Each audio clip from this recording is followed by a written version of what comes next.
चलो अब हम लोग स्टार्ट करेंगे इस चैप्टर का बहुत इंपॉर्टेंट टॉपिक जो है share of profit of A deceased partner. Deceased partner मतलब कौन? जिस पार्टनर की डेथ हो गई है, ठीक है ना। समझ लो अब ये टॉपिक इंपॉर्टेंट क्यों है, बिकॉज इसके जो आगे के क्वेश्चंस डिलीट हो गए हैं तो 100% चांसेस है कि इस टॉपिक पे क्वेश्चंस आ सकते हैं। और इस टॉपिक पे क्वेश्चंस कैसे आएंगे? फॉर एग्जांपल क्वेश्चन में हमें ये भी बोला है कि न्यू प्रॉफिट शेयरिंग रेशियो भी निकालो, calculate share of the disease partner भी निकालो, फिर गुडविल भी निकालो। ये सब मिलके क्वेश्चन आएगा छोटा सा, ठीक है। तो चलो हम लोग पहले ये टॉपिक पढ़ लेते हैं, शेयर ऑफ प्रॉफिट और लॉस ऑफ डिसीज्ड पार्टनर। ये होता क्या है पहले वो समझो। अब सबसे फर्स्ट हम लोग देखेंगे कि अपना जो ईयर है वो स्टार्ट होता है 1 अप्रैल 2019 और ये एंड होता है 31 मार्च 2020। चलो इसको चेंज करते हैं, अपन ईयर को 2020 से स्टार्ट हो रहा है और 2021 को एंड हो रहा है, ठीक है। जब अपना ईयर स्टार्ट हुआ था तो अपने इसमें 3 पार्टनर्स थे, अपने फर्म में 3 पार्टनर्स थे, ठीक है। अब सबको पता है कि मार्च से अपने इंडिया में क्या स्टार्ट हो गया था? कोरोना स्टार्ट हो गया था। और इस कोरोना के बीच यहाँ पे कुछ 30 जून 2020 को, ठीक है, साल के बीच में सी की डेथ हो जाती है ड्यू टू कोरोना। चलो रीजन तो ऐसे ही मैं दे रहा हूँ, सिर्फ सी की क्या हो जाती है? डेथ हो जाती है। अब देखो ईयर, अब डेथ तो किसी को बोल के नहीं आएगी कि हाँ भाई इस दिन में मैं मरने वाला हूँ, नहीं, तो वो साल के बीच में कभी भी हो सकती है। अब as a student of 12th तुम लोग को ये नहीं आएगा कि भाई पर्टिकुलर डेट, ऐसे टाइम, इतना सब तुम्हें कुछ भी नहीं आएगा। या तो उस मंथ के एंड में या फिर उस मंथ के स्टार्टिंग में इतना तुम्हें आ जाएगा कि भाई इतना तो पार्टनर बोल के मरेगा कि या तो मैं महीने के पहले में मर जाऊंगा या फिर उस महीने के एंड में मर जाऊंगा, बीच में या फिर किसी ऑड डेट्स वो कभी भी नहीं आएगा, सिर्फ तुम्हारे 12 के सिलेबस के हिसाब से, ठीक है। अब अपन ये देखते हैं कि इसके बीच में सी की डेथ हो गई, करेक्ट, सी की डेथ हो गई है। अब बिजनेस तो यहाँ पे चल ही रहा था, समझो ये इस कंपनी का बिजनेस ही था सैनिटाइजर बनाना, तो बिजनेस उसका बंद हुआ ही नहीं और बिजनेस में तो और ज़्यादा क्या आ गया? फ्लो आ गया, ठीक है ना। बिजनेस यहाँ पे चल रहा है तो बट ऑब्वियस कंपनी को प्रॉफिट्स भी हो रहा होगा, या फिर चलो प्रॉफिट्स नहीं हो रहा होगा तो क्या हो सकता है? कंपनी को लॉस भी हो सकता है, ठीक है। अब पार्टनर की डेथ यहाँ से यहाँ तक हो गई तो 3 महीने जो कंपनी का बिजनेस चला था उस बिजनेस में हो सकता है प्रॉफिट भी हो और हो सकता है लॉस भी हो। तो इस पार्टनर के जो डिसीज्ड लीगल हेयर्स होंगे, ठीक है, वो क्या बोलेंगे कि भाई तुम्हारा बिजनेस चला था तो मुझे उस प्रॉफिट का शेयर चाहिए, ठीक है। और लॉस होगा तो भी ये पार्टनर्स क्या बोलेंगे? भाई तो ये जो पार्टनर था वो हमारे फर्म में था और 3 महीने का जो लॉस हुआ है उसमें भी उसको उसका शेयर बियर करना पड़ेगा, ठीक है। तो सबसे पहले ये समझ गया कि ये प्रॉफिट और ये लॉस ये कैसे होगा, ठीक है। अब इसके बाद देखते हैं हम लोग इसकी एंट्रीज, कितने मेथड्स है वो बाद में देखते हैं, सिंपल पहले एंट्रीज देख लेते हैं। अब एंट्रीज में 2 टाइप के क्वेश्चंस आ सकते हैं। First, if there is no change in profit sharing ratio of remaining partners, ठीक है। एंड सेकेंड ऑप्शन हम पढ़ेंगे, there is change in profit sharing ratio of remaining partners. सबसे पहले हम लोग ये पढ़ लेते हैं, एंट्रीज समझ लेते हैं एक बार हम लोग, उसके बाद देखेंगे मेथड क्या क्या है वो बाद में सीखेंगे, ठीक है। सबसे first, there is no change in profit sharing ratio of the remaining partner. जो पार्टनर्स बच गए वो लोग जो पहले का जो प्रॉफिट शेयरिंग रेशियो था वही सेम फॉलो कर रहे हैं आगे भी, ठीक है। तो यहाँ पे अपनी एंट्री क्या बनेगी? यहाँ पे एंट्री हमें लिखना है प्रॉफिट एंड लॉस। ये किसके लिए है? एंट्री प्रॉफिट के लिए है, ठीक है। Profit and loss suspense account debit to deceased partners capital account, ठीक है। हम यहाँ पे एक्स्ट्रा अकाउंट ओपन करेंगे जिसको हम बोलेंगे profit and loss suspense account to deceased partner capital account. और अगर फर्म में लॉस होता है तो हमें क्या करना है? इस एंट्री को रिवर्स कर देना है। तो क्या आएगा वो? Deceased partners capital account debit to profit and loss suspense account, ठीक है। ये कब करना है? जब प्रॉफिट शेयरिंग रेशियो सेम है, देयर इज नो चेंज, या फिर प्रॉफिट शेयरिंग रेशियो क्या है? सेम है, ठीक है। फिर ईयर के एंड में हम क्या करेंगे इस प्रॉफिट एंड लॉस सस्पेंस का, ये हम लोग profit and loss appropriation account में क्या करेंगे, ट्रांसफर कर देंगे, ठीक है। लेकिन फिलहाल जिस टाइम पे उसकी डेथ हुई थी हमें ये दो एंट्री याद रखनी है, अगर प्रॉफिट होगा तो ये एंट्री और लॉस होगा तो ये एंट्री। अब हम लोग देखेंगे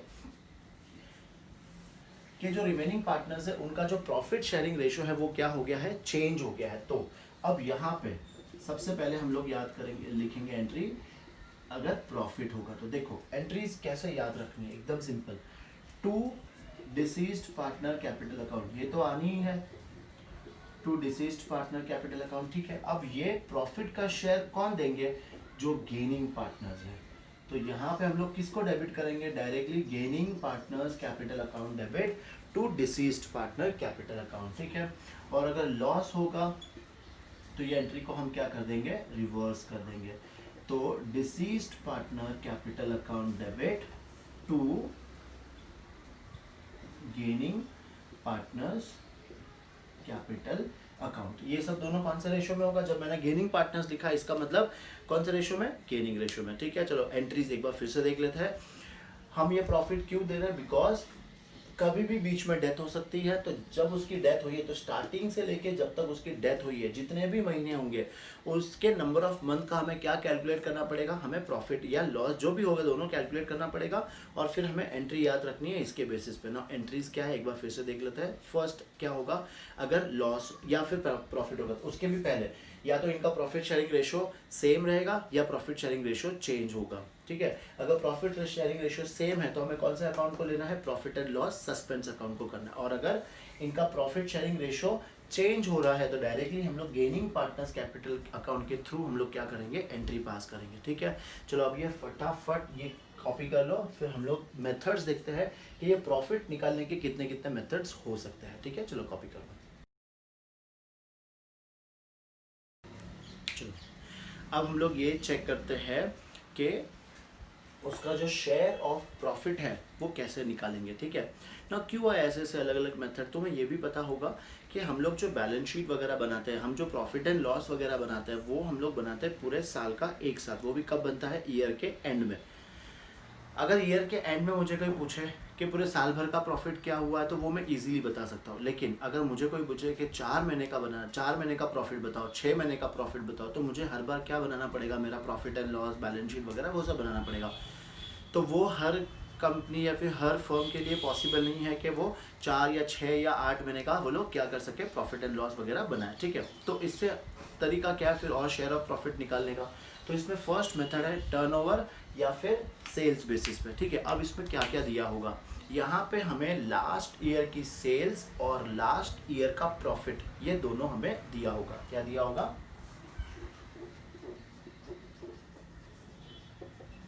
last year sales and last years profit. और क्या दिया है मुझे, करंट ईयर का सेल्स दिया हुआ है, ठीक है।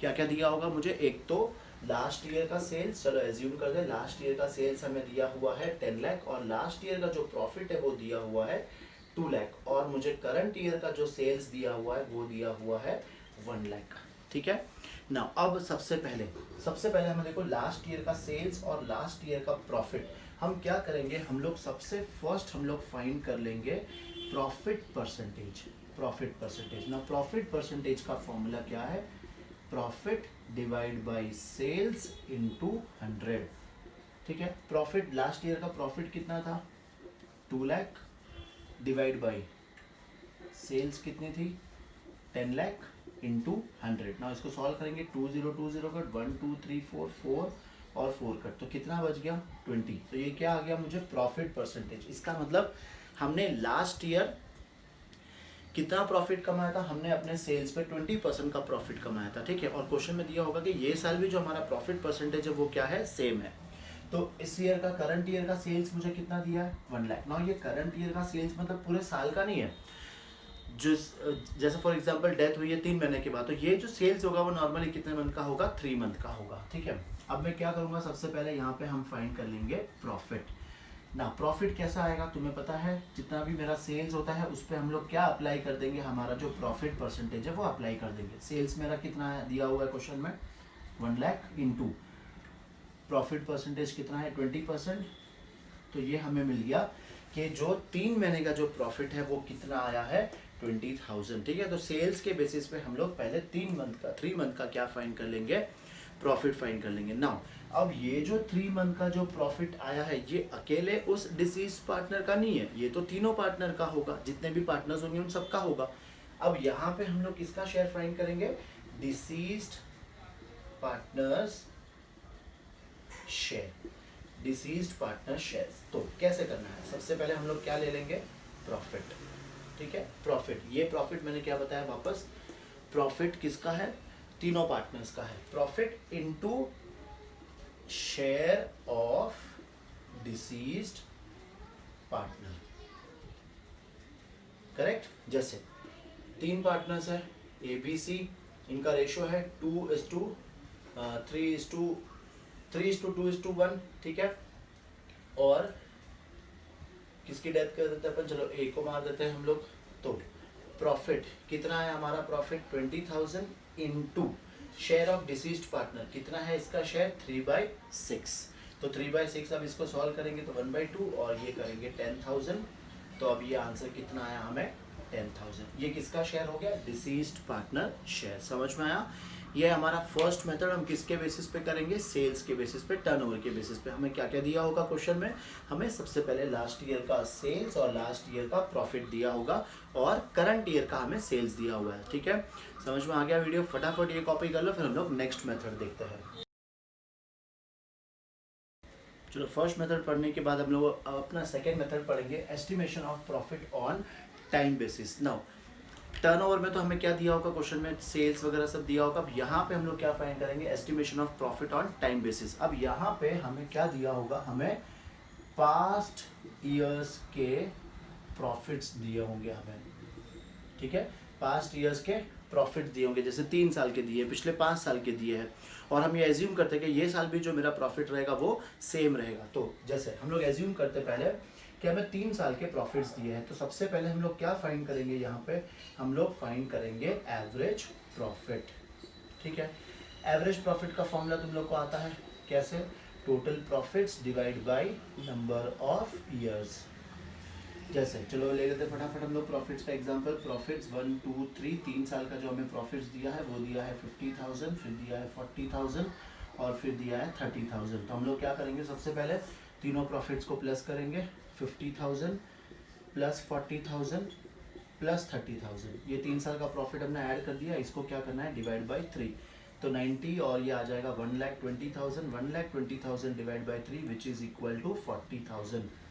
ना ये 40,000 क्या आया, average profit of the previous year. हम लोग क्या एज्यूम कर रहे हैं कि ये साल भी हमारा जो प्रॉफिट होगा वो क्या होगा, सेम होगा, ये साल भी। मतलब हम क्या एज्यूम कर रहे हैं कि ये पूरे साल का जो प्रॉफिट होगा वो कितना होगा 40,000। पर हमें तो पूरे साल का प्रॉफिट नहीं चाहिए, हमें कितने टाइम का चाहिए, जब तक वो डिसीज पार्टनर अपने फर्म में था। तो यहाँ पे अब फॉर्मूला कैसा आएगा, देखो, disease partner share in profit. ठीक है, ना कैसे लेंगे हम लोग, सबसे पहले लिखेंगे हम लोग यहाँ पे एवरेज प्रॉफिट, जो हम लोग ने एवरेज प्रॉफिट फाइंड किया। अब ये एवरेज प्रॉफिट वापस बता दूं पूरे साल का है। फिर यहाँ पे हम लोग लेंगे आगे number of month divide by 12। Number of month मतलब जितने महीने वो डिसीज्ड पार्टनर अपने फॉर्म में था, हो सकता है 2 महीना, 3 महीना, 5 महीना, 7 महीना, जितना भी आएगा वो यहाँ पे लिख देंगे, into share of deceased partner. Share of disease partner मतलब प्रॉफिट शेयरिंग रेशियो। ठीक है, उसका शेयर कितना है प्रॉफिट में। अब एवरेज प्रॉफिट यहाँ पे कितना आया है 40,000। समझ लो वो 3 मंथ के लिए अपने फॉर्म में था और रेशियो अपन ने क्या लिया था, ए बी और सी, ए का 3:1 करेक्ट यही था, और ए की डेथ हो जाती है। तो यहाँ पे हम लोग कितना ले लेंगे 3/6। अब ये सॉल्व करेंगे हम लोग, तो 3 1 जा 3 4 जा 3 1 जा 3 2 जा, ये 4 2 जा 8 और 8 5 जा 40। तो आंसर कितना आया, ये आंसर आ गया 5,000। ये 5,000 किसका शेयर हो गया, जिस पार्टनर की डेथ हो गई है। ठीक है, तो तुम्हें मेथड समझ में आ गया सबसे पहले कि हम लोग डिसीज पार्टनर का शेयर कैसे फाइंड करेंगे। और इसके बाद तुम्हें क्या याद रखना है, वो एंट्रीज, कौन सी वाली एंट्रीज, या तो उनका रेशो क्या होगा, सेम होगा, और या फिर उनका रेशो चेंज हो जाएगा। अगर रेशो सेम है तो हम लोग क्या करते हैं, profit and loss suspense account लिखते हैं, और अगर रेशो उनका चेंज हो गया तो हम लोग क्या लिखते हैं, गेनिंग पार्टनर्स को इन्वॉल्व करते हैं। ठीक है, एंट्री वो और अमाउंट का मेथड, दो मेथड्स हमने सीखे, अमाउंट यहाँ से आ जाएगा और एंट्री वहाँ से आ जाएगा, दोनों मिलके अपना ये टॉपिक कंप्लीट हो जाएगा कि डिसीज पार्टनर का शेयर हम लोग कैसे फाइंड करते हैं। ठीक है, फिर मिलते हैं हम लोग नेक्स्ट वीडियो में नेक्स्ट टॉपिक के साथ, या फिर हम लोग क्वेश्चंस करते हैं। वेरी गुड, हम लोग क्वेश्चंस करते हैं। ठीक है, चलो कंटिन्यू करो।